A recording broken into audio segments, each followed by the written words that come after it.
एक जज ने बेरोजगारों को कॉकरोच बोल दिया, तो सारे देश के युवा भले ऑनलाइन आए, वो कहीं ना कहीं से उन्होंने प्रोटेस्ट प्रदर्शन किया, बराबर। लेकिन हमने देखा कि आंदोलन यहाँ पे किसानों के साल भर चले, 700-800 लोगों की मौत हो गई। उसके बाद भी आंदोलन का सरकार पे कहीं असर हो रहा है ऐसा नहीं लगता। तो आंदोलन भी अब लोगों को धीरे, अभी जैसे एनएसयूआई ने भी जो सीबीएसई का पूरा मुद्दा उठाया, सारे जगह प्रोटेस्ट किए। अब एक दिन के प्रोटेस्ट में कितना होगा? कल समझो जंतर मंतर पे हो भी गया।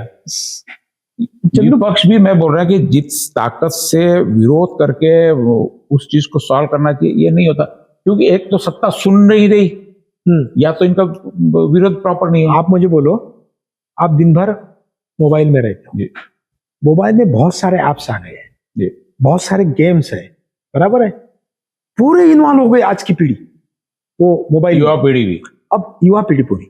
और अगर उनको कुछ बोला, वो क्या बोलते हैं, मैंने कल डाल दिया, मैंने निषेध व्यक्त कर दिया, बोलते वो मैंने लाइक कर दिया, मैंने लाइक कर दिया, मैंने पोस्ट कर दिया, मैंने पोस्ट कर दिया, उसका काम हो गया, उसकी कोई जवाबदारी नहीं। मैंने मेंबरशिप उसके ये भी कर लिया, उसका ये फॉलो भी कर लिया, मैंने फॉलो भी कर दिया, बराबर है, हो गया उसका काम।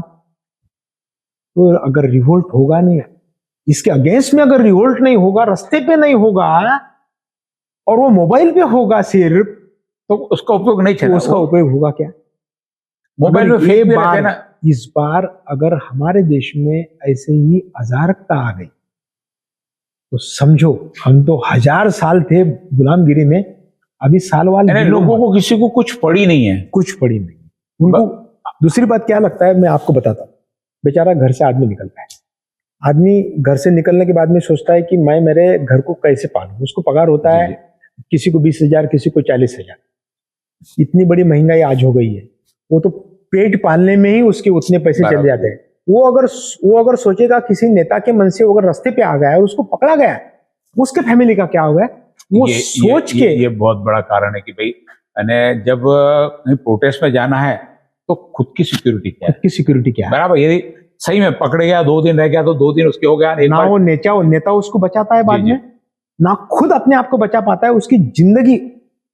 और अक्सर ऐसे ही लोग पुलिस से ये होते हैं, पकड़े जाते हैं, डंडे भी ये खाते हैं, और अंदर भी ये लोग जाते हैं, अंदर भी ये लोग, नेता बाजू से होके निकल जाते हैं। नेता शुरुआत में आपको आंदोलन में आगे करते थे, बाद में नहीं रहते, वहां से निकल जाते। तो वो तो बेचारा गया, क्यों आएगा प्रोटेस्ट में? वो प्रोटेस्ट में ना आने के बहुत सारे कारण हैं, और जो प्रोटेस्ट में लड़के आते हैं, वो लड़कों को अगर आपने देखा होगा, कल एक वो जंतर, वो अपना दिल्ली में जो प्रोटेस्ट हुआ, उसमें जैसे युवा लोग आ गए, कुछ युवा लोग ऐसे भी आ गए कि जो हिंदुइज्म वाले थे, बराबर है, उन्होंने उसमें जात पात ला लिया, बराबर है।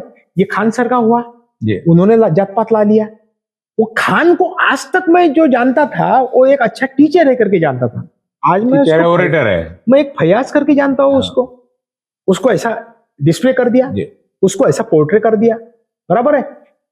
सही मायने में देखो तो मैं खान सर के बारे में नहीं बोलना चाहता हूँ, क्योंकि मैं वो बात में नहीं जाना चाहता हूँ।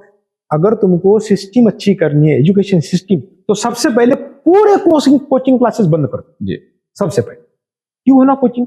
सरकार के पास व्यवस्था होना पढ़ाने की, सरकार के पास कहाँ व्यवस्था पड़ी? 2.5 लाख रुपए तुम पगार दे रहे हो, युवा पढ़े हैं। कोचिंग में भी कहीं लड़का तो कहीं ना कहीं स्कूल में तो एडमिशन रहता ही उसका, बिना स्कूल के एडमिशन के तो नहीं आता। स्कूल में इसको पढ़ाते नहीं करके वो कोचिंग लगाता है ना।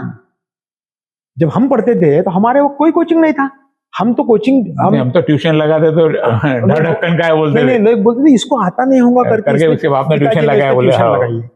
आज क्या हो गया, आज वो ट्यूशन अगर नहीं लगाई तो स्टेटस हो गया ट्यूशन का। कौन सी स्टूडेंट पढ़ता है? अरे मेरा तो लड़का उसमें पढ़ता है, वो इसमें पढ़ता है, वो ट्यूशन। अरे तुमने वो ट्राई करना था, मार्क कम आए होंगे, बोले तुमको नहीं मिलाऊंगा। तो आप मुझे बोलो कि ये जो सिस्टम है, फिर एजुकेशन सिस्टम है, कॉलेजेस है, यूनिवर्सिटीज है, उनका काम क्या है? उनका एडमिशन लेना, कागज पे देना, कागज फिल करना। आज तो मुझे यूनिवर्सिटी का काम ऐसा लगता है कि वो एनईपी का ये आ गया, अभी सर्कुलर आ गया कि पूरे बच्चे एनईपी के इससे पढ़ेंगे, अंतर्गत पढ़ेंगे। अब तुमने एनईपी का देखा क्या है? तो एनईपी में जब 12वीं के बाद में बच्चा ये सोचता है कि मुझे क्या बनना है, मुझे इंजीनियर बनना है, मुझे डॉक्टर बनना है, मुझे आर्टिस्ट बनना है, मुझे मेडिसिन में जाना है, या जो कुछ सोचता होगा, जो भी क्षेत्र में सोचता है, और उसके साथ में 10 सब्जेक्ट इनके आ गए, जी, बराबर एडिशनल है, है। एडिशनल वाले, तो कंसंट्रेशन नहीं कर सकता। वो कंसंट्रेशन नहीं करेगा तो बच्चा वो आगे चलकर उस विषय में अगर कंसंट्रेशन किया है नहीं तो कुछ होगा क्या यानी उसका? जिसको सब आता उसको कुछ नहीं आता। वो बेकार हो गए। और वैसे बेकार लोगों को तुम कॉकरोच बोलते हो, तुम ही कॉकरोच बोलते हो, बेकार तुम बनाते हो, कॉकरोच तुम ही बोलते हो उनको। वो कॉकरोचेस अगर बोला और उन्होंने अगर रिएक्ट किया तो बिगड़ा कितना? कौन सा ये है कॉकरोच? तुमने लोगों को कॉकरोच बोला, लड़कों को जमा हो गए, कॉकरोच जमा हो गए। तुमने तो कॉकरोच बोला ना। इतना बड़ा हमारे क्या बोलते उसको, जज, इतना बड़ा जज जिसको पूरा देश मानता है, वो जज ने ऐसा बोलना कितना उचित है? आप मुझे बताओ। नहीं है ना, करके इतना बड़ा सारा यानी वो हो गया। उसके बाद में 2 बड़े मुद्दे आ गए, 2 बड़े मुद्दे आ गए, यानी एनईटी का, इसका नीट का, और उसके साथ में सीबीएसई का। हाँ, 2 उसके बड़े बाद मुद्दे में आ गए। आज उसके ऊपर तुम स्टेटमेंट नहीं कर रहे हो कुछ भी। अरे तुम्हारी जवाबदेही क्या है कि अगर कुछ हो गया, एक एक्सीडेंट हो गया है, तो पहले मिनिस्टर अपनी जवाबदेही समझ के रिजाइन देता था। रेलवे का तुम एक्सीडेंट तो हुआ तो दिया, रिजाइन ममता देते बनर्जी नहीं, दिया। तुम कारण बताते हो कि हमने 2 अधिकारी को निकाल दिया। अरे तुम क्या, तुम कौन हो? तुम मिनिस्टर क्यों बने हो उसके? आप सोचो तो सही। तुमने राजीनामा देना चाहिए सबसे पहले। नैतिक जिम्मेदारी दी नैतिक थी। जिम्मेदारी तो दी शायद थी। इतना प्रोटेस्ट, इतना सारा सब बम कुछ स्फोट होता हो नहीं। गए, अभी विलास- उन्होंने मांगा क्या? देखो बम स्फोट हो गए मुंबई में, विलास और राजीनामा दिया दिया था, था, बराबर है। वो एक्सीडेंट हुआ अपना रेलवे का, ममता ममता बनर्जी ने राजीनामा दिया था, बराबर है। पृथ्वीराज चौहान ने भी पृथ्वीराज दिया। चौहान ने राजीनामा दिया था। अपनी इसके पहले भी जो भी होता था नेचुरल उस समय- कैलामिटीज पे हाँ, लोग राजीनामा देते थे, मंत्री। आज नेचुरल कैलामिटीज नहीं है, तुमने बनाई हुई कैलामिटीज है ये। तुमने बनाया हो पूरा पूरा स्ट्रक्चर, आज तुम ही उसको खत्म करने पे तुले हुए हो, राजीनामा भी नहीं दे रहे हो। कुछ तो होना चाहिए। सरकार का भी समर्थन है सारा। और इसके सब बाद में तुम अपने पहले तो प्राइम मिनिस्टर है, जो भी कोर बॉडी रहती है, वो बोलते तुम रिजाइन दे दो करके। अभी बराबर। वो विवाद भाई वही हो जाता है, वो सारे काम में लग